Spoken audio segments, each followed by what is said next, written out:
Hello, everyone. I am Stephen Drew from the Architecture Social, and it is 2021, but a little bit of a blast from the past. We have here today a fantastic guest who I met in 2020, virtually or online during the pandemic. A massive LinkedIn presence, all the way from virtual online. I want to say all the way from LinkedIn, but Shaun, Bryant, SCB, the Revit guru on LinkedIn. How are you today? I'm good. I'm good. Office, as I said, is in a little bit of disarray right now because we're in the middle of moving house. But you know, such is life. I'm literally surrounded by boxes. You just don't want to see off camera over there. There's like a sofa just covered in books, folders, boxes, and everything else. But yeah, no, it's great to be here. It's great to Sure. see you again. Obviously, we haven't spoken for some time due to that little thing called COVID. So the Yes. little enforced experiment that forced us all to stay at home for a year. So, but yeah, no, life is good right now, and you know, fingers crossed, looking to pastures new. So. Absolutely. And so, Shaun, I think you did you a bit of a injustice because in my head you are the Revit guru, but actually, as we talked about before, you are also a bit of a CAD Jedi. So we kind of met online because you found the Architecture Social and we had a conversation on the back of that. But what's really interesting, I was a bit starstruck actually when you first messaged me because I have seen some of your courses on LinkedIn, but perhaps one or two of the listeners haven't seen them yet. So do you want to tell us what you're currently up to at the moment and what you do Absolutely, on LinkedIn, which absolutely. is so special? No worries at all. Well, first of all, I started off way back when on a drawing board. For those of you that remember those, I very much doubt many of your listeners do. But I moved into AutoCAD in the very early stages of AutoCAD. This is before we even had Microsoft Windows. So, but yeah, it progressed Yeah. from there, and I worked through. I was a CAD manager for some time. I then moved into the Autodesk channel and worked both as a salesperson, technical rep, trainer, consultant, technical services manager, and various other hats. And then finally, around the year 2000, CAD/FM Consultants, my company, was formed, and I went out on my own. Right. And CAD/FM has Wow. been around, as I said, since around the year 2000. So we've been trading 21 years this year. So I've been Wow. working from home for the last 21 years, which is, you know, lots of people during the pandemic kind of went, "Oh, how are you finding this working from home thing?" And it's like, it's fine. It's every day You've for me. But yeah, it's, you know, the pandemic has been an interesting time for all of us, and one of the things it's helped me focus on a lot, especially based on my history, is I do a lot of online training, as you quite rightly said, over on LinkedIn. So for those of you mm, that don't know what LinkedIn is, it's sort of like a Facebook for business. That's the best way to describe it. And it's a very sort of networky, businessy kind of website, but it's also got another website attached to it called LinkedIn Learning, which was originally a company called lynda.com. And lynda.com that's was right. acquired by LinkedIn Learning about 5 years ago, and it's now LinkedIn Learning with lynda.com content is the official title of it. And I've got about, I think at the moment, about 70 active courses on there, which are all online learning. Wow. Some majority are AutoCAD. There's a few Revit ones in there too, and there's a couple of hybrid AutoCAD Revit kind of courses as well. But the nickname CAD Jedi kind of hit me way back when I first started working in the channel, and kind of stuck. So if you look up my Facebook page, it's Shaun CAD Jedi Bryant, and again I post about things there too. Obviously, over the years, I've trained, done a lot of AutoCAD training, a lot of Revit training through the business. Mm, But LinkedIn kind of became my pet source for getting information out there to people.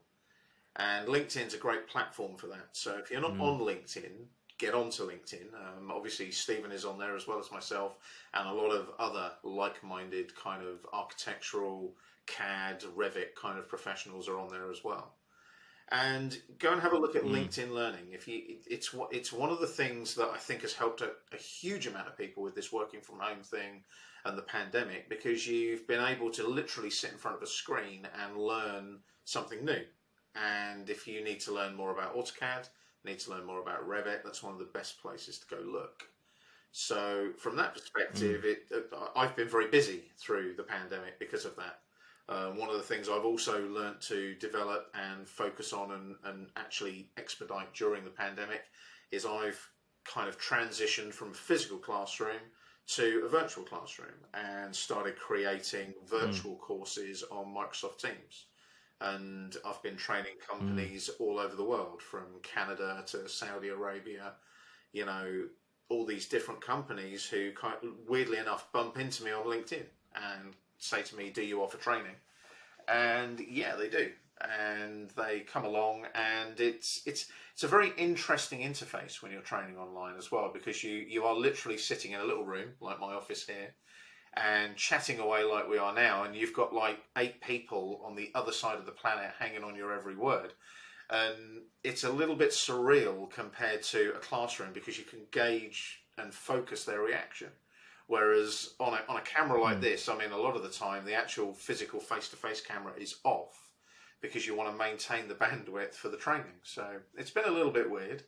But yeah, that's kind of what I do. I'm also an Autodesk Expert Elite. I'm also an AU speaker, Autodesk University speaker. Autodesk University is the big Autodesk training event that happens every year. It was virtual last year because of the pandemic. It's also virtual this year in October. Starts on the 5th of October. Sadly, it's not live. It's normally in Las Vegas every year, which is normally a really quite fantastic event. It's a week in Las Vegas, bumping into lots of people that I've known and worked with for many years. And it's normally the one time each year where we actually get to catch up and have a cold beer and, you know, talk shop. So, but again, that's another surreal thing that's happened, is attending virtual conferences all this year too. Wow. There's so much to unpack there, Shaun. And that was only half of it. Yeah, it's interesting. Yeah, I can imagine. The one bit that stuck out there, which I do agree, actually. So LinkedIn, I think LinkedIn is so important. LinkedIn is important for for anyone that's looking for jobs out there, or if you're studying right now and you haven't got your LinkedIn profile yet, you really, really should do, because as Shaun quite rightly said, it's great for networking, but actually LinkedIn Learning is actually really powerful. And I think that it's actually on the Architecture Social. I do recommend it, because I think that it's really good value for money for self-learning, and you have a wealth of courses, which is just unparalleled. So what I like is that you can jump into yours, and then you can go to, you know, maybe you need to do a SketchUp or this or that, or you want to learn about CV tips, then that could be it can be really useful resource as well. So I think, look, LinkedIn is absolutely important. So if you're not on it, anyone, come on, you've got to get on LinkedIn. But actually, Shaun, LinkedIn's been equally important for me, because especially when I was launching the Architecture Social, I did use to message people on there. I probably pushed the fair usage as far as I could without LinkedIn banning me, and I wouldn't want to do that, because I've built it up over the years. I don't want to get banned on LinkedIn. So, you know, come on, you understand that if my LinkedIn got banned, it would be a massive. You've got to commit some pretty cardinal sins on LinkedIn to get banned, I have to say. It's not like Facebook, where you just use a swear word and they ban you for 30 days. The algorithm's a little bit more sophisticated on LinkedIn, thank goodness. So. It is a really, really good tool. And yeah, it's kind of a bit like a professional Facebook, as you say. I mean, I think actually one of the things that I do like about LinkedIn, while we're on the topic, and is useful for anyone listening as well, it's much easier for a post to gain traffic. I can't prove this, it's anecdotal, but on Facebook, it does feel like the whole system is geared towards you paying for advertisements. Yeah, whereas on LinkedIn, it's quite easy for a post, if it resonates, people like it, and for it to share. So it's a really good platform. And actually, probably worth saying here that when I was a part one, I used Linda. And when I was earlier in my architecture career, I used the LinkedIn Learning. So I've actually used it firsthand, and it's really useful. So, but tell me, so I can visualize these. So what comprises of a LinkedIn learning course? Can anyone rock up and do a course, or is it really, I imagine it's a lot of hard work, because your courses, I imagine, are hours and hours of length, Shaun, and you need to know what you're talking about, first of Yeah. all. So you got to know the software in and out. And I imagine it takes a long time to construct. So what's the process like behind like if it's the behind the scenes of one of your courses? I'd love to know. It's not too bad. Well, one of the benefits I've got is obviously, I've been using AutoCAD for over 33 years, and I've been using Revit for not between about 12 and 15 years. So I know the products, and I know how to drive them and what they do and the concepts behind them. So one of the things that I love about LinkedIn Learning is I'm imparting that experience to X number of people who take a particular course.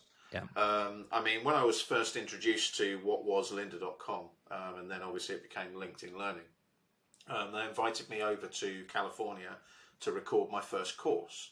And one thing I love about them is they're extremely helpful, and they look after you, and they make sure that you are comfortable in that hot seat creating the content. So they taught me through it all, and I've even done some like live action stuff with green screens and things now. I've actually been in the green room and gone to makeup and being filmed for various things and stuff, which is quite hilarious. I've done the auto cue thing as well, like reading the news, which is just the most surreal experience known to man. But basically a lot of the work that I do now is remote. I do a lot, well, obviously it has to be at the moment because America won't let us in. So I have to record from home and create the content. But the idea is that I have the software I either use Camtasia, and there's another little piece of software, it's a gaming piece of software, I can't remember the name of it straight away right now. But any piece of recording software, it just records the screen and it records your audio. So LinkedIn, bless them, they provide me with some really, really cool, sophisticated recording equipment. So I have an external sound card, which is USB, just plugs into the back of your PC. And I actually use the same technology that I would use if I was recording a song or a piece of music. It's a product by a company called Focusrite. It's called a Scarlett Solo, and it's a little external sound card. You plug a professional headset into it, and the headset is, brilliant sound quality, noise cancelling, etc. And you literally talk over what you're doing on the screen. So I'll be driving AutoCAD or Revit, and I'll be talking through the actual exercise that I'm doing. And then the lovely people at LinkedIn, they are the ones that make me look and sound fantastic on those things, because I just give them the raw video and audio. And then what they do is they put that into the LinkedIn Learning interface, and they bring up little prompts on the screen when you need them and all that kind of stuff. And the exercises are all included. Cool. You just download those as a zip file and unzip them accordingly wherever you need them to be, and just open up your file, follow the video. It's actually that simple. I'm not sure what the cost of LinkedIn Learning is right now. It's subscription service, so you pay per month. If you're a premium LinkedIn member with your little gold LinkedIn logo on your profile, you actually get LinkedIn Learning for nothing. So, but it's a great little process. I love doing it, and it's one of those things where well, as you well know, I love to chat, and obviously one of the reasons why I came along tonight was to chat as well. But obviously I like to just talk through stuff and talk shop and explain the concepts and the processes of a particular workflow. And you can do that really easily with the LinkedIn Learning interface. It works really well. I love that. It's amazing. I think you give a really good description of it. I do think that it offers a lot of value, and I do think it feels curated.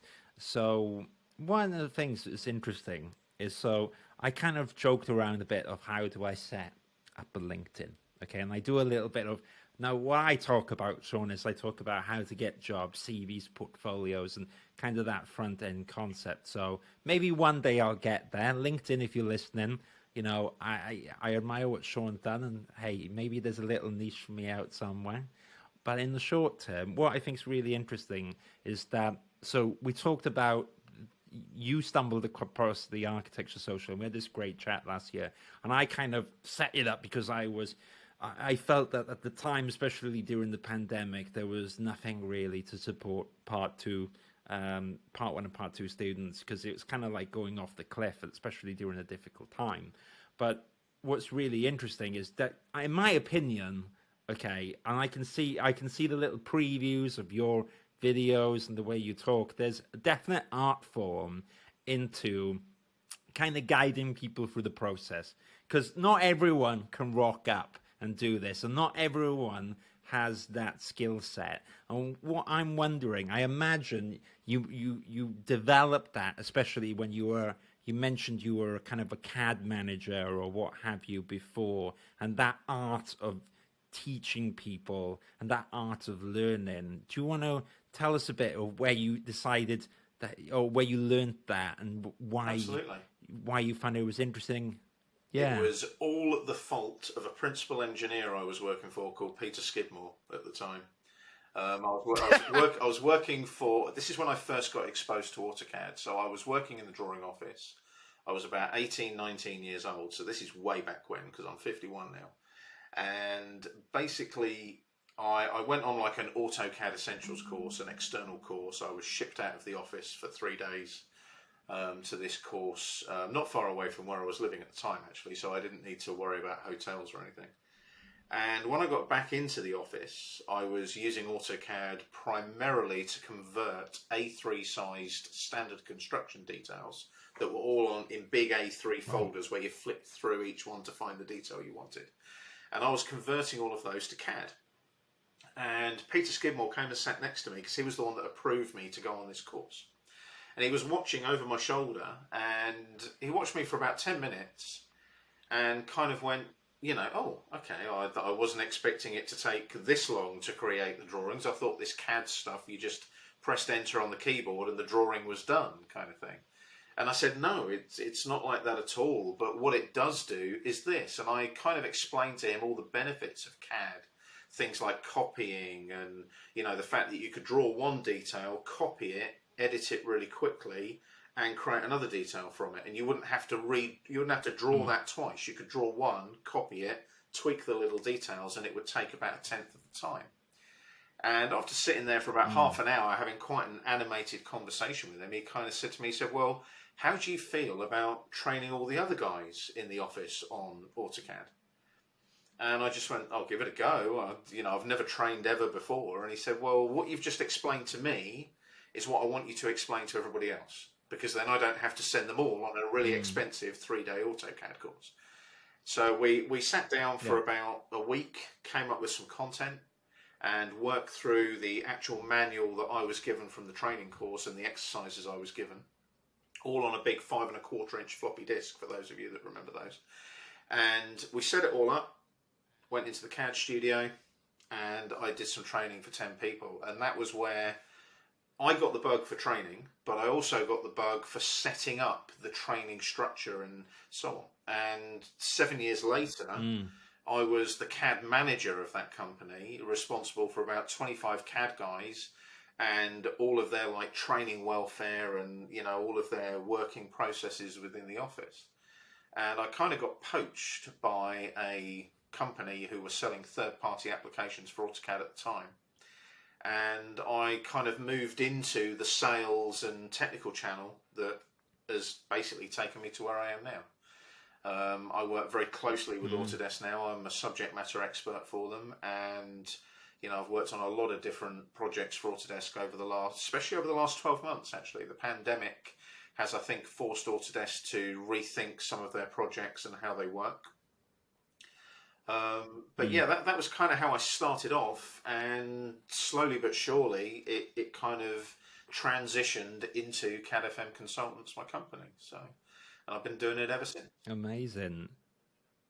And I think what's inspiring about that as well, and so for anyone out there that's kind of going through the mainstream architecture route, if you're passionate about that, then great. But what I love in this story is that this situation organically presented itself and then you pursued it. And a lot of the questions I've actually had over this year, Shaun, in particular, has been about alternative careers in architecture as well. And I think that you can make, obviously, a great difference in the role of a traditional architect, but as well as that, you can do amazing stuff in terms of alternative careers. I mean, I'm not an architect, I'm not qualified, but I enjoy the bits that I do, and I enjoy helping people out, especially finding jobs and running the Architecture Social. And obviously, it's great that you teach, and there's a joy from that as well, because you can make a difference, especially on a platform such as LinkedIn. So I do think that is inspirational. And what would your advice be to anyone maybe in that position that's kind of like, oh, you know, I do love architecture, but I am interested in BIM coordination or whatever it might be?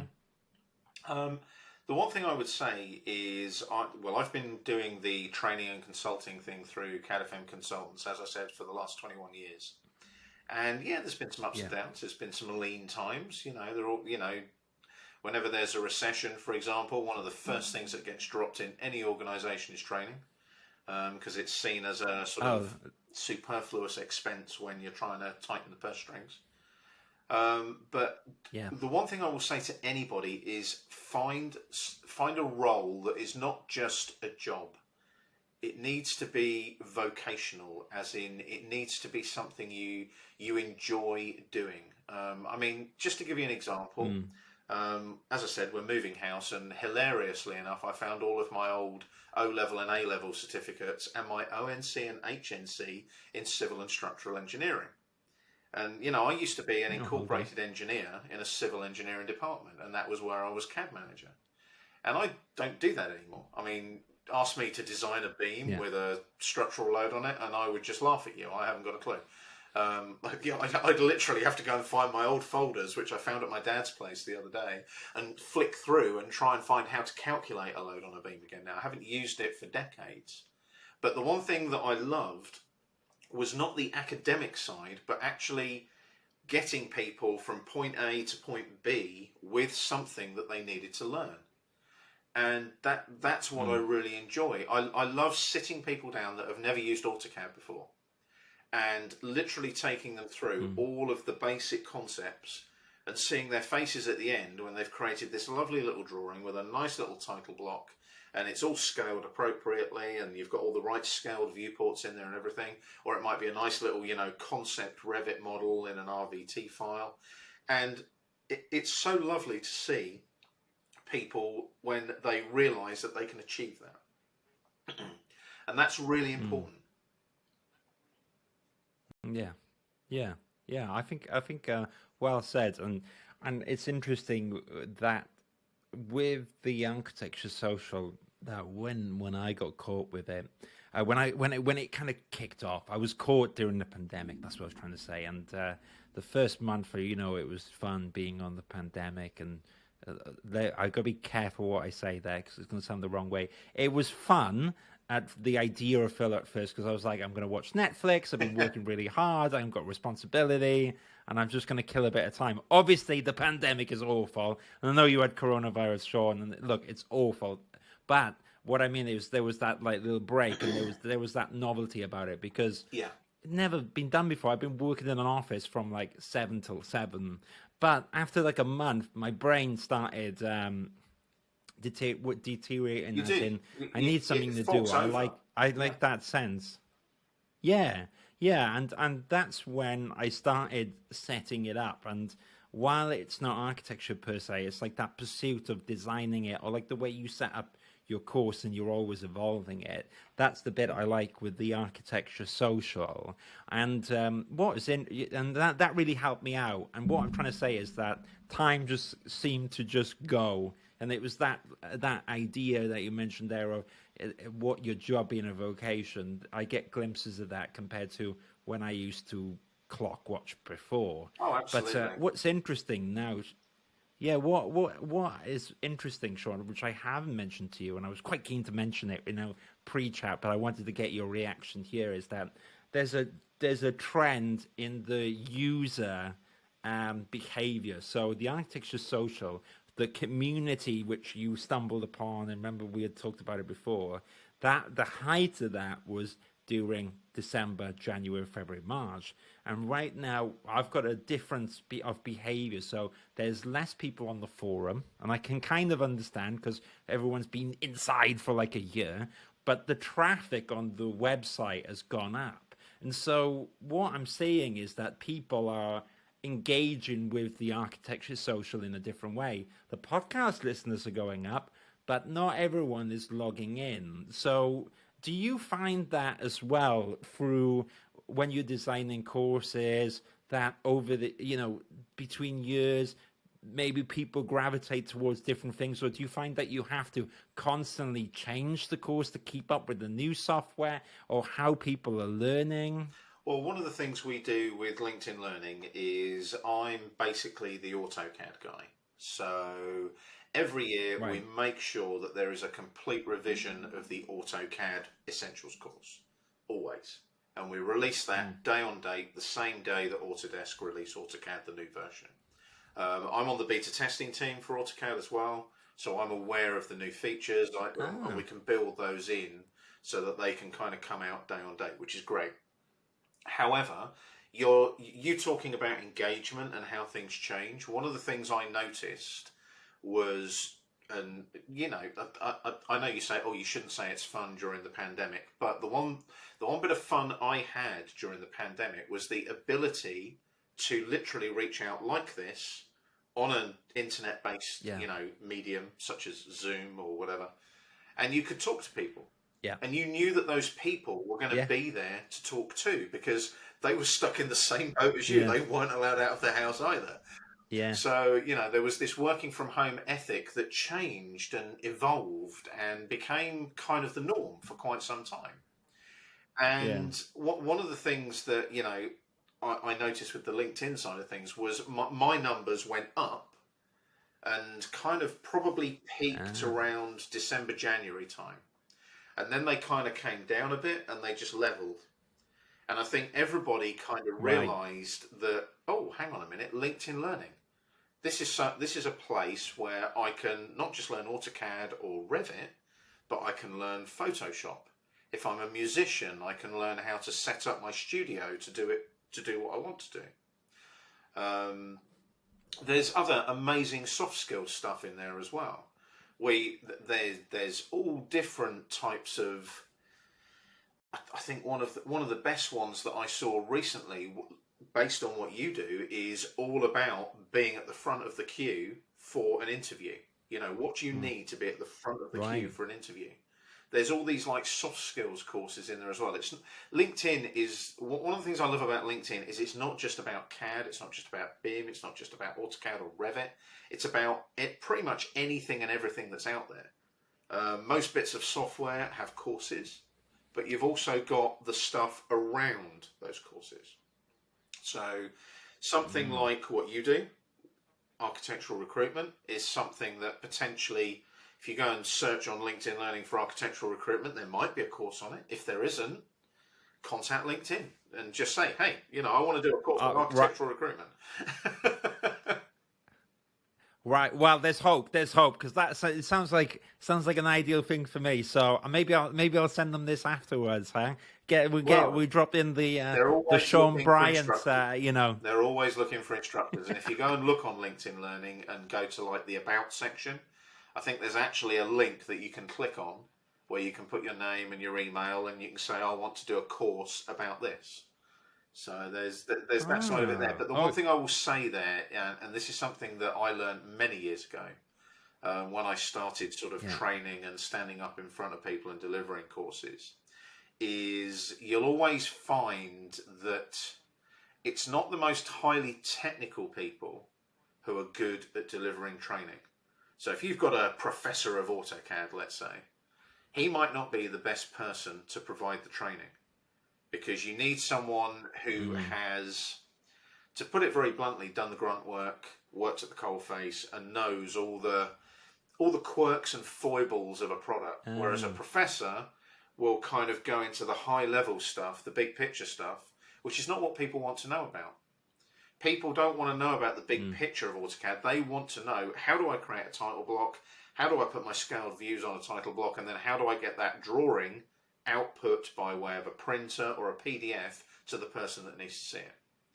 And I know how to do that That's because really I've done it interesting. over and over again, many, many times. And it's kind of a muscle memory thing. If you repetition aids retention, it's a very Yeah. well-known training phrase.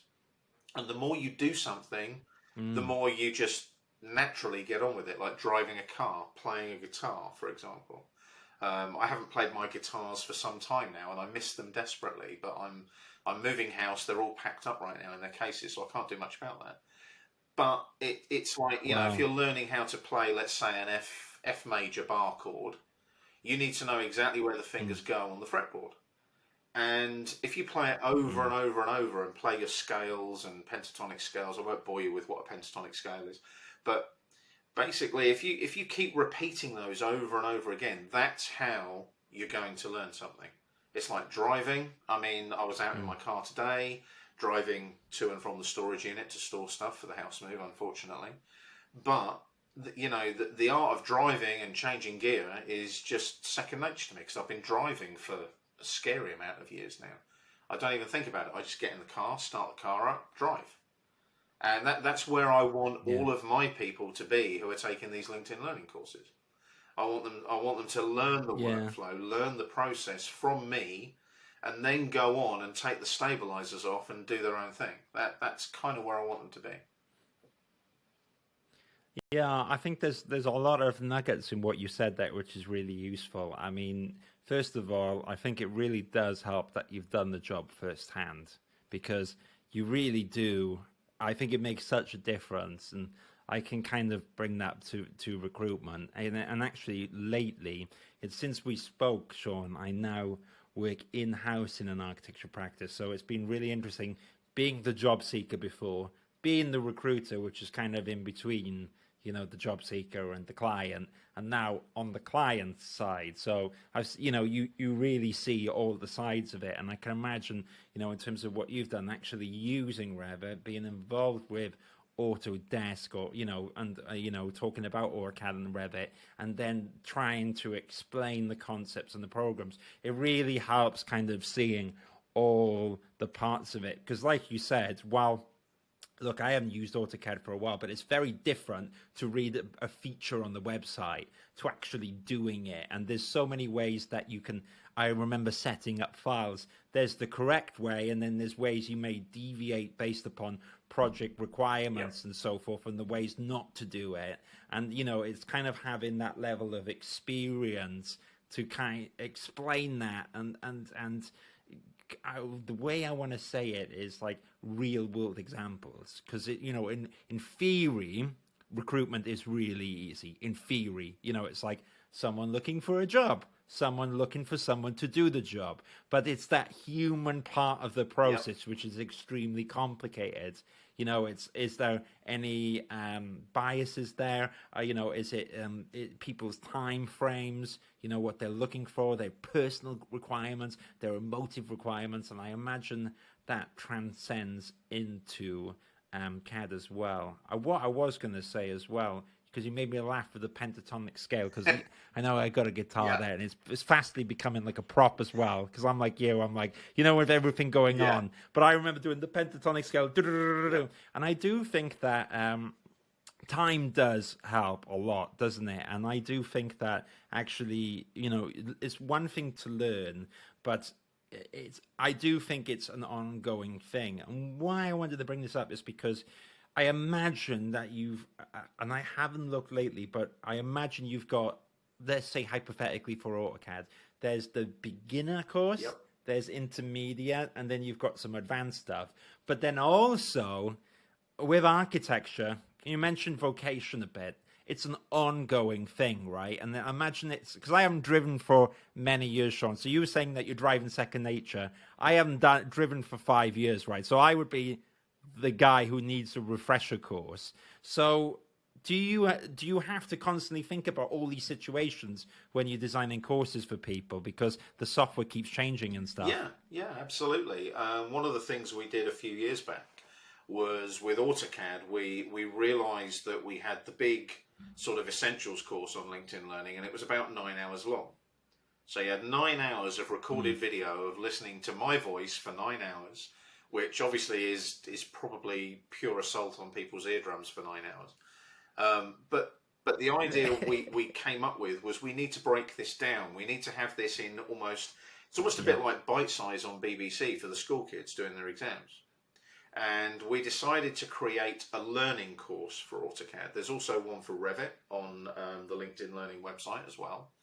And they're about an hour long, and they are literally kind of a jump into the product, learn all the basics, and come out after an hour knowing how to drive it. So it's a bit like doing your introductory driving lesson with your driving instructor. You know how to drive a car at that point. He's shown you the clutch control and changing gear and handbrake and everything, but you're not experienced yet. And then the next level would be your AutoCAD Essentials course. And then we've got loads of other what we call deeper dive courses. So, for example, one of my deeper dive courses is converting an AutoCAD 3D model into 3D Studio Max so that you can animate it and generate walkthroughs and give it a real life sort of architectural visualization kind of experience. We've also got a Revit course like that where I take a Revit model into Unreal Engine, for example. The guys from Epic Games who do Fortnite. And in Unreal Engine, you can add the sun, the sky, the materials and everything, all the shadow studies, all that kind of stuff.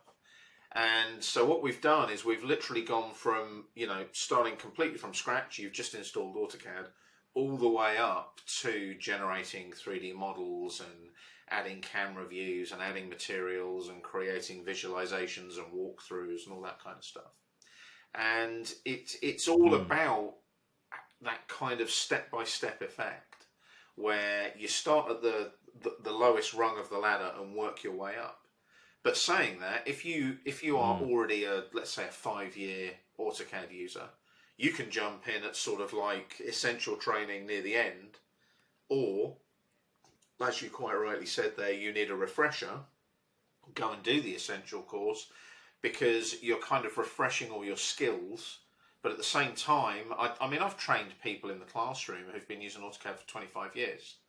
And I'll often get a comment where I show them a little trick on how to do something faster, and they go, "Oh, I wish I'd known about that 15 years ago. That would have made my life so much easier."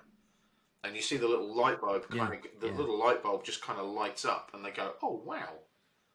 And that is worth its weight in gold for me as a trainer or a consultant, because one, it means it proves the concept. But secondly, it means that I've given them something that allows them to be more productive, which in turn empowers them in their role within their organisation. We mentioned the pandemic. I did a virtual training course a month or so ago for an organisation in Ontario in Canada. And they were working with imported PDFs that had just been imported through into AutoCAD. So the quality of some of the information that they were using was not really what I call AutoCAD specific. So, for example, they might have a junction box that goes on a wall. That from the PDF was just a bunch of lines and arcs and circles. There was no text. There was no actual physicality to it. So I taught them how to make that into an AutoCAD block with attributes. The attributes can then be extracted from the drawing and put into a spreadsheet, which you can then put through a quality control or even a sort of cost control kind of thing, where your quantities can be calculated and you can work out costs. And it's those sort of workflows and processes that you start to get into, but you've got to start at that base level first. So the base level stuff is where I'm kind of putting you on your little bicycle with the stabilizers, and then you get to a certain point in the course where it's like, right, take the stabilizers off and go do your own thing. And I always recommend as well, I mean, classroom training or LinkedIn learning, don't try and do it all at once. Your brain will just turn to fudge. You can only take in so much. Yeah. So go and do your Learning AutoCAD course on the LinkedIn Learning first. Then come back a few weeks later, do the Essentials course. Then go and find a nice deeper dive course that you might want to do. And over time, you'll build up that expertise. And you can take that expertise into work. And Autodesk also offers certification in the same way that Microsoft do, for example. So you can take your AutoCAD exam or your Revit exam and become a certified professional, which is your benchmark. It means that, yes, I can drive AutoCAD or Revit. And the next step up from that is an Autodesk Certified Instructor, which I am as well. But I have to have that because I train in authorised training centres. I can't not have that. But the whole idea is to get to that kind of level of accreditation, there's a step-by-step process. And that step-by-step process is all about building up that muscle memory. And regardless of whether it's AutoCAD, Revit, a car, a guitar, or whatever, you're kind of building up that layered process. And the whole idea is, for me, and my personal concept on this, is to become good at something, you need to have actually done it repetitively for 10,000 hours. That'll give you an idea. And to use some examples of that, you've got people like Bill Gates, Steve Jobs. Those guys created Microsoft and Apple and so on purely out of repeatedly kind of banging their heads against that brick wall, that imaginary brick wall, to get better at something that they wanted to do. So, for example, Bill Gates, when he was at university, he used to go into the computer suite every spare minute of the day and honed his programming skills. And that 10,000 hours then allowed him to create something which was called MS-DOS, which none of you probably know exists anymore, because your computers now don't even show the boot up screen on a PC anymore. Old PCs used to take a long time to boot up, and there was like this black and white screen of text, and it was your MS-DOS, your disk operating system, booting up to let you know that all the checks had been cleared so that the computer operated properly and effectively. MS-DOS became the disk operating system worldwide. And then Bill Gates was able to build Microsoft Windows off the top of that particular thing that he created. And he created that out of all his programming skills and his 10,000 hours of working in the computer suite at the university where he was at. So that's where Windows kind of came along, and he licensed MS-DOS to every single company that built PCs, saying, oh, if you're using a disk drive, a hard disk drive, use MS-DOS. So MS-DOS is the basis of all the hard drives on all the PCs out there as we know it. And that's the money that he got from that licensing was what allowed him to set up Microsoft and create Windows. And there's actually, just as a point of reference there as well, Stephen, there's a fantastic book called The Outliers or Outliers. And you've got Bill Gates in there. There's a hockey team in there that used to practice every hour God sent to win the league every year. There's various other examples of famous people, and the two that I always remember because of the environment I work in are primarily Bill Gates and Steve Jobs. Steve Jobs was another one whose thought processes, God rest his soul, he's not with us anymore. But I loved his thought processes, and this goes down to recruitment for you.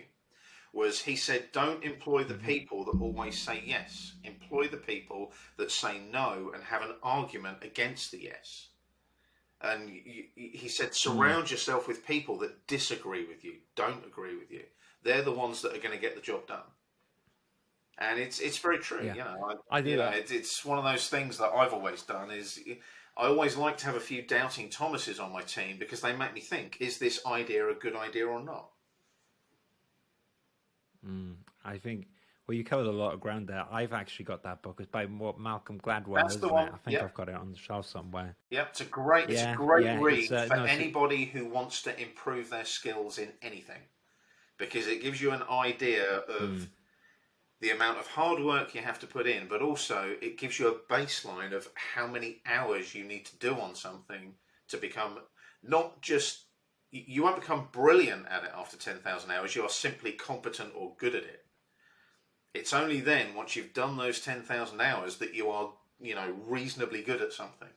To become exceptional at something, with the Olympics that happened recently, you've got to do anything and everything every hour God sends, because those guys are literally at their absolute pinnacle of their sporting prowess. I mean, it's like, I saw a fantastic meme during the Olympics about Usain Bolt, for example. He put, I think it was something like 19 years of training in to basically run the best under 10 seconds of his career. And when you look at that exponentially, you think about that massive base of time all the way up to the top of that pyramid for that tiny whatever it was, 9.1 seconds or whatever his world record was. You realise that that's what it's all about. It's all about building up that base, that foundation. Yeah, really well said, actually. I do think it's true. You can, it's kind of like the guitar thing. I'm far from an expert in guitar. You need to put the hours in. Neither It's am all I. about the hours. It is. Yeah, it's a you need to put the hours in. You got me excited because you touched briefly upon 3D game environments, and what I will tell you, Shaun, is that if you go to the Manchester School of Architecture in 2012, the library. Well, actually, I didn't make it into the library because I got a 2-2 for it. But I wrote my dissertation on 3D gaming engines, and why I got docked down is because I needed a clever narrative, but really I kind of got my geek off and was like, oh my God, Twin Motion's coming in and da-da-da-da-da. And I could totally see this happening because I love video games. I still play them. I play them less because I kind of think that there's this, when I was a student and I had no money and I had loads of time, I could play all the video games I want, but I couldn't afford them. Now I have the money for the video games, but I have no time to do it because it's playing the game of real life, or and as much as I am not a fan of Donald Trump, there's this brilliant book. There's an architecture book called, I think it's like Space, Play, and Time. And what was really interesting is my tutor taught me about this book. He's like, you got to read this article, this part of this book. And what it was about was Donald Trump, and less about Donald Trump. But the one thing he was good at when he was in real estate is that he would hire smart people like yourself. And so he in New York, basically, during the time way before he was a president and all this stuff, because I'm not interested in talking about that, especially not here. But what was interesting, when he was in real estate, he built this Trump Tower in New York, which was like way higher than any other tower. And they were you're only supposed to go up like 20 floors, and he got it up to 40. And what he did was like game the system, because he worked out all the loopholes in New York. His lawyers and stuff, they bought like, I forget what it's called, like Sky Miles and all this stuff. And then he worked out, for instance, if you make a ground floor plaza, you can go down 2 floors and you can add 2 floors. Yep. And then he kind of rigged the ceilings to be not like 2 meters, they'd all be 2.4, so that his tower was way, way higher. And he kind of gamified the system. Yeah. And when you were talking about like that, I admired that story from it. But yeah, 3D game engines are so exciting. What I was going to ask you, Shaun, is we kind of like at that fun point, and soon you can ask me any question you want about the Architecture Social, but I have one burning question before that. So, and you can be in 2 parts if you want. I mean, what really gets you excited at the moment then, Shaun, about maybe the future of the learning? Because I know you're into that, but also because you're kind of on the edge of tech and all this stuff. What gets you excited in architecture? Because to me, it was the 3D game engine, but I'd love to hear what you get excited about at the moment. Okay, well, the one thing that excites me on the learning side of things is, and it's primarily been pandemic driven as well, is I had to transition my physical classroom to a virtual classroom, which I'd never done before. Virtual classrooms had existed, obviously. I'd done various webinars and things and so on. But I realized that with the technology and the bandwidth that we have now with the internet, I can train literally anybody from here, my little office currently in Norfolk in the UK, and I can train anybody around the world. So like I said, I trained those guys in Ontario and Canada recently. I've trained people in Saudi Arabia. I've trained people in the States, Hawaii, various other places during the pandemic, which has been fantastic. It's been a real eye-opener for me, because CAD/FM Consultants became an Autodesk authorized training center only about a year or so ago. And it's made me realize that I can have my Autodesk authorized training center anywhere in the world. So if I wanted to, I could sit on a beach in Australia and run my classes from there, providing the internet was good. So that was the learning side of it for me that got me really excited, because one of my plans for next year is to start running courses that are literally virtual. And it's a bit like when I signed up for your podcast. You've got the Calendly link, and I can go, oh, I want to talk to Stephen on such and such a day at such and such a time. And all of that is currently ongoing, work in progress, under construction. So I want to be able to, get people to learn from me all over the world. And that's kind of the way I want it to go. On the other side of things, the other thing that, gets me really excited about architecture right now is, yes, I'm with you on the gamification of architecture. So we're talking architectural visualization, currently known as ArchViz, is the little buzzword, ArchViz. And you've got things, yes, like Twinmotion. You've got things like Unreal Engine. You've got loads of other products out there as well. I'm a big fan of Unreal Engine by Epic Games, purely because I've worked very closely with them in the past. They also acquired Twinmotion recently. Twinmotion is a phenomenal piece of software. The guys that developed that, they're over in France. And they kind of thought, okay, I want to create something that is just a click-by-click workthrough, a click-by-click workflow, but it will give somebody a beautiful conceptual model at the end of it. And one of the things I absolutely love about it is I can literally go from summer to snowfall just by dragging a slider on a control panel on a screen. So I can create my cityscape, I can have my grassed areas, my trees, my people walking around, my traffic, and then I can literally just say, right, I want to go from June and see what it looks like in December. And I want some snow, and I want some rain, and I want some clouds. And it's a one-stop shop, it's a one-click. And it's gamified. That's what people do in games. They click something and it changes something. My other half loves playing Candy Crush, for example. That's one of her little favourites on her phone when she's got 5 minutes. And it's just a click and it does something, a click and it does something. Unreal Engine is a little bit more complex because you have to bring the Revit model, the 3D model, into Unreal in a certain way. If you want to learn about that, go and look at my LinkedIn Learning course about bringing Revit models into Unreal Engine for architectural visualization. But once you've got that model brought through into Unreal Engine and into what they call a scene, you can then start adding your sun, your lighting, and you can create some amazing stuff. I'll give you an example. If you go and look at most car adverts nowadays, the cars in those adverts aren't real. They're models created in things like Unreal Engine, for example. And they're then imposed into a physical environment.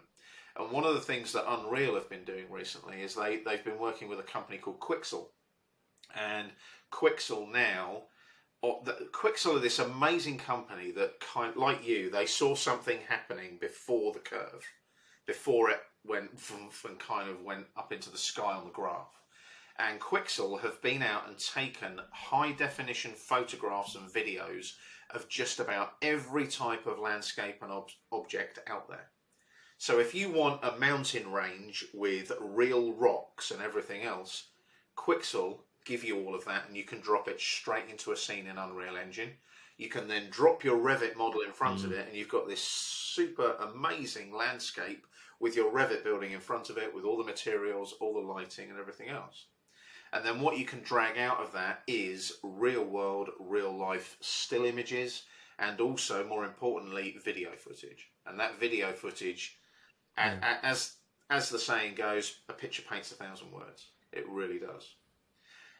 Now, the other exciting thing for me is mobility. And this is something that I want to move more into next year. One of the lovely things about LinkedIn is you can put a poll up and you can say, what if? And you can, I can't remember how many answers you're allowed in a poll, but people can sort of answer and it's like, oh, how many of you like Mondays? And you can have, I don't like Mondays or I do like Mondays. And, it might just be 50-50 each way. But I put a poll out asking what people saw me as. Am I a creator? Am I an educator? Am I a technologist? What am I? Yeah. And it came back over 50% thought that I was a technologist. So I'm not just a teacher anymore. I'm not just a CAD instructor anymore. I'm a technologist because I know about the technology as well. And what I want to do is promote how CAD and BIM have become incredibly mobile. over the last few years. AutoCAD especially, because you've now got the AutoCAD web app, which means you can drive AutoCAD in a browser. You've also got the AutoCAD mobile app, which means you can drive it on something like an iPhone or an iPad. You can also do that on like an Android phone or an Android tablet as well. But the technology is there now from, I mean, I can remember the days when I was out on a building site, I had 4 house bricks holding down an A0 size drawing on the bonnet of my car, and it was trying to rain, and I'm trying to draw with a red biro all the markups on this piece of paper. Nowadays, it's a ruggedized iPad with an Apple Pencil, and you're marking up the drawing or the model. And the lovely thing is you can then, with that technology, add something like a revision cloud, or in AutoCAD it's called a trace.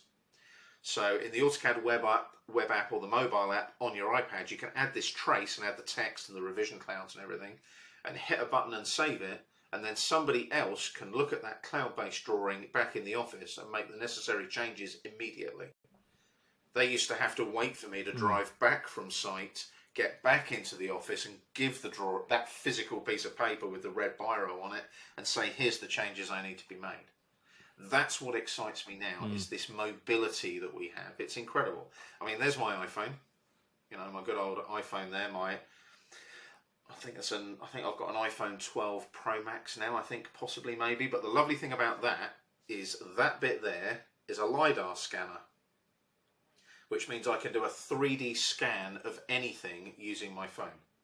So I can do that just using the photo application on the phone, but there's an app out there called Canvas, and I've been working with those guys quite closely over the last year. And Canvas, you just literally do a 3D scan of your room, send it off to Canvas, they will convert that to a 3D drawing or a 3D Revit model as a point cloud, and you can just drop it straight into your project. Now that for me is exciting because 20 odd years ago that would have taken weeks to get to that point. Whereas now it'll literally take you probably a day. You'll send that scan off to Canvas. Obviously they charge you for it, for the conversion. But the idea is that you've got that mobility, just on a phone. And I always remember there was a great meme when mobile phones first kind of went smart with the iPhone. And one of the Apple adverts was you had a before and an after. And you had the guy standing there with the tape recorder, the guitar and everything else all strapped to his back like a one-man band with the cymbals between the knees. And then the other after was just, you can do all of that on your iPhone 4 or whatever it was at the time. That's what gets me excited now. This amazing technology that allows us to be incredibly mobile. It's a phenomenal thing. Yeah, and I think, well said. I think that, of course, mobile, as you mentioned, almost we take it for granted, but it is amazing.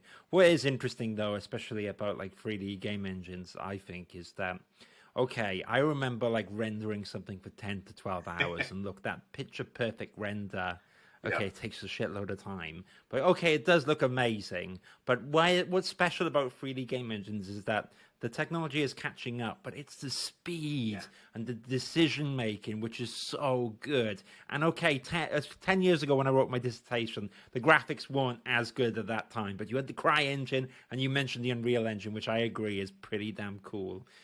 But now it is catching up, and okay, it doesn't look quite as, like the V-Ray and Revit is always going to look amazingly stonking for that image, but it's the on-fly decisions which are so cool, the design team meeting and going on site, which is super, super interesting. So like you, Shaun, I'm so excited to see where it's going. But I think now we're at a really nice segue, and what I was going to do, Shaun, at this point, I think it's always fun to flip the table. So the interviewer should be the interviewee. And what I was going to say is, like, if there's anything that you wanted to ask me on this podcast. Yeah, absolutely. As you mentioned, it was about a year or so ago we talked. In fact, it was about a year or so ago that we talked, because I can remember exactly when it was. I was in North Wales for a break for my birthday with my wife. And we were away enjoying ourselves in the middle of nowhere in North Wales, not far from Conwy. And for some weird reason, something came up on LinkedIn about the architectural social, and I just kind of Yeah. popped a message using the medium that you had in place at the time and mentioned what I did, and you came back to me, oh yeah, we must talk. And then when I got back, we had a good old chat, which was September last year. So it is about a year since we last spoke. But yeah, Oh, cool. one of the things that I wanted to know from that, you know, interviewee thing is, what made you go ahead and set it all up? What drove you to do that? Yeah, I think I always use the analogy, and it'll be the truth in this. It's like, you ever seen Slumdog Millionaire? There's all these little bits of so in the film, the guy goes across his life, and then during Who Wants to Be a Millionaire, all these questions come up, and he randomly knows it from his journey. And I guess that a little bit like when you were saying you were in practice, that there's little bits and bobs about recruitment or the process of finding a job in particular that I find really interesting, which haven't been fully explored. So putting on that designer brain, like the way you design the course, the way you design how the user gets the most out of it. Like recruitment's really clunky, and also there's there's a problem there, as in it's a very frustrating thing for a lot of people. Looking for a job is really stressful, and then you kind of have the social aspect of it as well. And so, like LinkedIn, it's a really interesting formula actually of there's learning, then there's the social networking, and then there's getting jobs, and they all kind of, in my theory, they all kind of feed into each other. And so while I'm not doing the LinkedIn learning courses, I do think there's a value on helping people through a difficult time and also allowing people to socially connect. So the bit that I'm interested in like the if there was a mad formula here, is I'm interested in the bit of how the employers, the practice owners, the company owners, and the job seekers interact with each other. And I think that there's a lot there.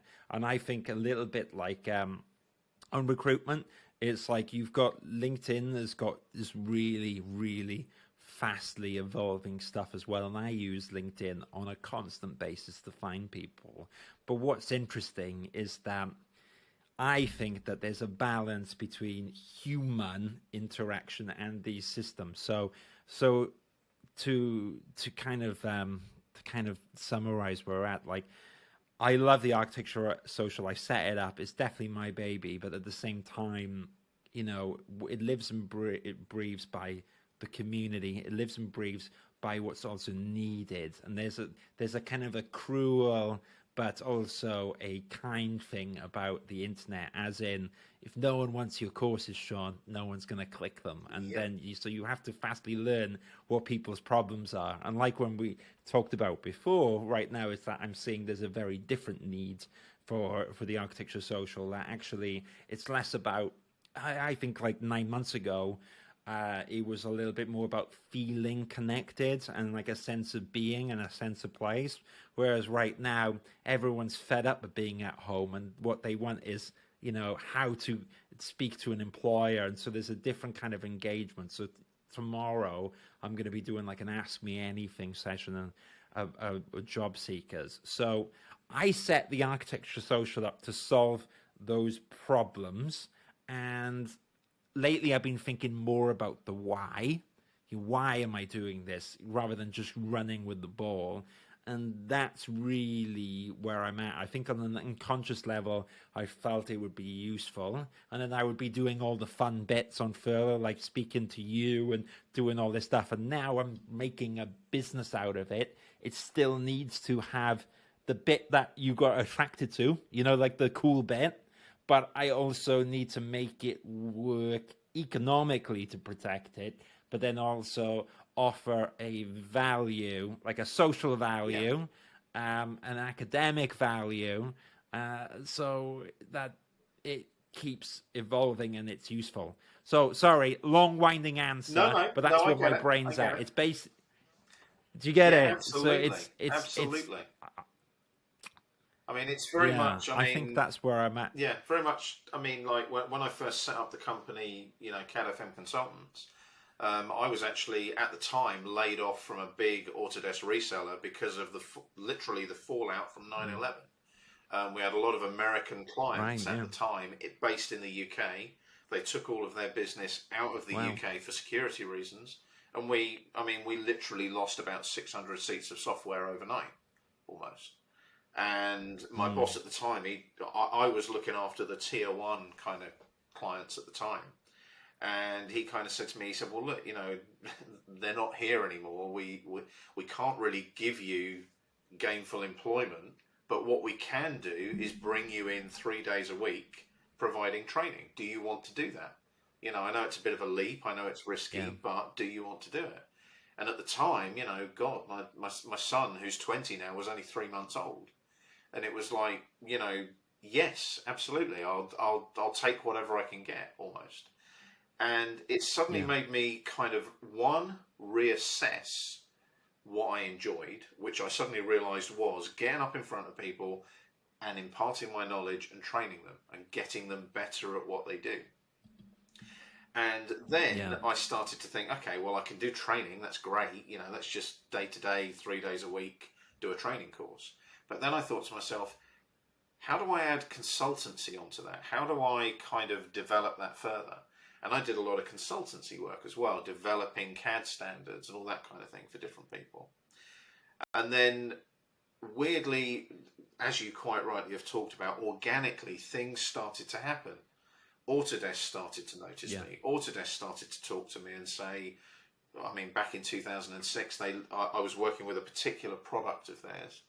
And they literally said to me, well, would you like to come over to Las Vegas and teach at Autodesk University about this product? And I was like, wow, I've hit the big leagues kind of thing. And I've now spoken at every Autodesk university since. So my first Autodesk university was 2006. It's now AU 2021, which is in October. And that's my, whatever number, 621, that's 15, isn't it? So this will be my 15th Autodesk university that I've been a speaker at. And it all organically kind of built up for me, similar to what you're doing now. You've kind of got the core engine in there and it's all chugging along nicely. What you've got to start doing now is working out, okay, which bits do I add to that engine to make it run smoothly, to make it run faster, to use less fuel or whatever, and it's kind of one of those things, isn't it, where it's the why rather than the present, if you get my meaning. Why am I doing this and where do I want to see it going? Rather than, I've done this and I'm not going to do it anymore because I've done it. Some people do that. Some people set something up and they then kind of go, I've done that, I'm getting out at the top of my game. One of the ones that kind of stands out for me, similar to us, and you'll probably laugh when I say this, but is Elon Musk with Tesla. Right. He basically said, he basically said, I'm going to create an electric car. And everybody kind of went, yeah, funny, can't wait.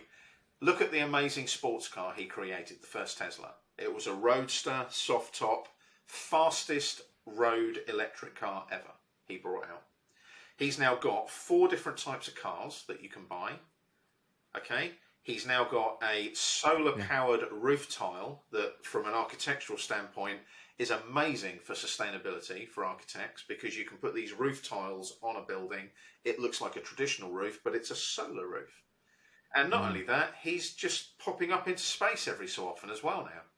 Because and the other thing that he's brought out, I don't know if you're aware of it, is his SpaceX internet satellites.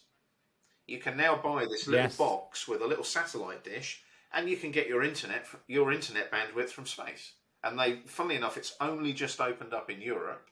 And in the north of the UK now, you can go and buy one of these little boxes with a satellite dish. It's just like Sky, your Sky TV, but it gives you your internet bandwidth. It's there. It's not just, creating something. It's why have I created it, and what can I do, or what other things can I do to help people? And that's kind of where you and I sit. Yeah. Well. First of all, thank you. I'm very flattered. No one has ever said I'm anywhere near Elon Musk, but I still a few. It's a journey. It is a journey, isn't it? And I think what's interesting is that, you kind of in life, like bizarrely, to me, the way I look at things, while I don't do architecture anymore, it's really strange the way in which I look at solving a problem or recruitment or building the architecture social. It has that critical brain of, yes, it's not a building, but earlier you were talking about beams and foundations. Then there's an art form, as you say, to like setting up the courses, and there's like an art form, I guess, in the architecture social. To me, it's solving that kind of the finding jobs aspect. So there is an element of recruitment to it. But the one kind of thing that I wanted to add like a note on before, because I think what I want to do is I want to put the links to all your stuff and we'll do all that. But the one bit that I think is really interesting to mention as well is that I think sometimes as I don't know whether it's a British thing or it's an architecture thing, but it can be almost seen as not the thing to talk about in terms of money, and it's like how do you talk about money? And one of the things that I want to be really transparent about on the architecture social is that I love the community. I never want to charge for the community. I always want to do stuff like tomorrow, this open session where people can come up to an hour. For the hour and ask questions. But to do that, there needs to be a financial income. And I think that if we're not talking about that, that's almost disingenuous. The REBA charges members for it. And I think that for me, one of the things that is important is protecting the interest or long-term interest of the architecture social by finding like an ethical source of income and doing things the right way. But that's really, really important because Shaun, you mentioned all the software earlier, you mentioned your audio hardware, you mentioned your time, all this stuff costs, and that's fine. But we're talking about businesses, and there's an element of with all this stuff and this is what I can learn from you as well, is that yes, you're producing all these courses, but there's a business behind it. And I think the other bit that I've been learning fast is also where you spend your time, because sometimes I've spent time on things and looking back, it was not a good use of time. And that's fine because I've actually learned something from it. But it's that process of finding out what actually really counts. And there's an expression in recruitment that my boss used to use, and years ago, and I used to hate it because it used to drive me insane. And he used to say, "You're being a busy idiot." And I kind of know what that means now. That sense of like, oh, I've done so much today, but like, what have you really done? Is it really going to get out on your next course, Shaun? Is it really going to be on my website? Is it going to add a value? And like, that's the hard business lesson I'm learning. And it's not even, there's two things. There's a financial aspect, but there's an impact value. And we touched upon it earlier about like how are users using things, or like for me, it goes back to what you're talking about with the 3D game engines. It's like that balance of quality and speed. Or in the architecture social, it's about how can I do something which people are interested and it can help them, which is also a good use of time because it's just me doing it all. So that's kind of where my headspace is. On that note, is there any final thoughts you have either on that, Shaun, and then we can tell everyone where you're at, or absolutely. Any words of wisdom? I do have a final thought on exactly what you've just said, actually. There is a very Britishness about money and charging for things, and I still feel that sort of reticence sometimes about, you're having an email conversation with a potential client and then you kind of get down to that, well, it's going to cost this much. And I've got a really good friend of mine. I went to college with her. She's a very high level business lawyer, basically. And one of the things that she said to me, and it's stuck with me for many years now, is they can only say no. So you put in your quote the amount of money that you think you are worth. And she said, don't hold back. Don't look at how much someone else is charging. Charge how much you think you should be charging. Charge how much you think you're worth. Yeah. And as she said, they can only say no. If they say no, you just say, right, okay, well, what is a good price then? What works for you? What budget do you have? And then you work between those two variances and find an amount that you're happy with. because you know that you're happy with it and you know that they're happy with it. And I mean, one of the things that I always do with every training course I run is normally 9 times out of 10, I'll say, right, I would like 50% in advance. And that's just a working process that I have in place. I got stung about 6-7 years ago by an organization who basically promised me it was a lot of hours of work, And I based my forecasting on that. I based my, rent payment on that and everything else. A week later, the company folded. The directors ran off with all the money, all the books, all the desks, all the computers, and they were never heard of again. And I literally turned up to one of my classes where I was teaching AutoCAD. The students were all outside. The doors were locked. There was a sign saying the company has ceased trading. And I didn't even know, and I was one of their contractors. So the students were like, well, how do I finish my course? And I just said, right, okay, I'll do it. But, you're going to have to pay some money. I can't do it for free. And, that, I learned at that particular point in time that you cannot be afraid of charging for your services. You are giving a service to somebody for them to improve or to learn or deliver something, a project perhaps. So you have to have that financial conversation, unfortunately. And don't make it a bad thing. Be upfront about it and just say, I charge this much. And, you'll often find that if you are upfront about it, rather than, I find this a bit cringy and a bit embarrassing, I now need to ask you about how much you want to pay. Don't do it that way. And, and that then rolls on to something that my training manager years ago always used to say, it's all about bums on seats.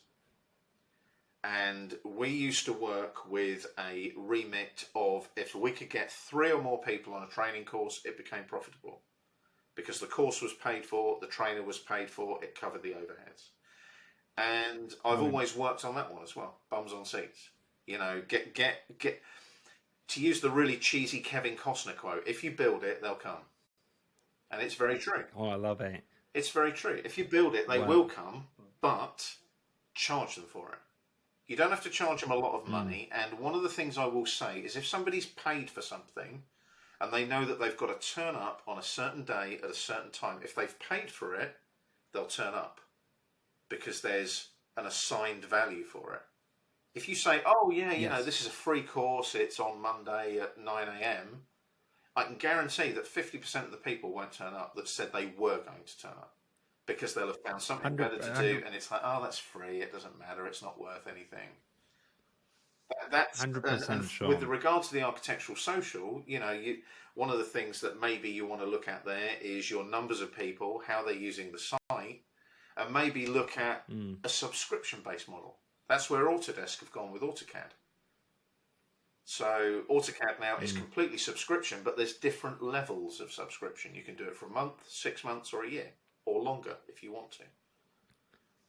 Well, I'll let you in on a sneak peek that I am looking at that model for recruitment. So don't worry, I'm with you, Shaun, and I just want to double down on what you said, and it's true that bizarrely my free Ask Me Anything tomorrow, where 10, 12 people signed up, I guarantee you 4 or 5 will come, and that's fine. But I also. I agree that actually I don't mind doing that because it's on the architecture social, and I do it on a 1 or 2 off because that can help the 1 or 2 people they need it. However, when I do coaching or anything else, there is absolutely a cost, and my value is smack bang on the website. It's £97 for an hour, which can sound like a lot, but really that whole hour is designed to get you a higher salary, more opportunities. Absolutely. So it's all about a return on value. And like you, you've got to be upfront with the value. And that's what I believe I'm worth, at least. But then going into it, because I'm paid for it, I am 100% focused. I am there to improve on your situation. And it's a two-way thing. Because you've paid, I know exactly like you said, Shaun, that person is ready to go, is serious about what I'm going to say, and together we get results. It's kind of the whole thing of working out with a personal trainer, having that person to kind of push you along is really important. And I think the key word is like accountability. It's like, it's amazing what you do on LinkedIn and the courses, but also, the fact that you do those courses in person, Shaun, there's that accountability there. It's not just the online resource where you can go in and out of, but then you're there in person, and different vehicles for different people. But I agree with you. I think it's extremely important. But on that note, if anyone wants to find you, you are on LinkedIn, and we're going to give all the links there. And you can meet people in person as well. So we will, when we post this, I will post on the audio versions all the links. So guys and girls, if you're listening, click all the links. But I'm going to say them out in case you're not in front of your phone, or if you're not in front of your computer. So you can find Shaun Bryant on LinkedIn. He is in the LinkedIn learning section, and I've got all the links here. So we got linkedin.com/IN/CAD/FM consult. That's your business, Shaun. And then we got linkedin.com/learning/instructors/Shaun Bryant. Sorry, guys. And then we've got my favorite one. We've got facebook.com/the CAD Jedi. Maybe what I'll do when I put the podcast, I'll try to get like a little lightsaber noise there for you. But Shaun, you've been an absolute delight. I'm so glad that the move's going really well. Who knows? Maybe what we'll do is we'll return to this conversation in 1 year's time, because we got that theme going on, and we can discuss where the industry's gone. But thank you so much for coming. Stay on the line. I'm going to end the podcast now.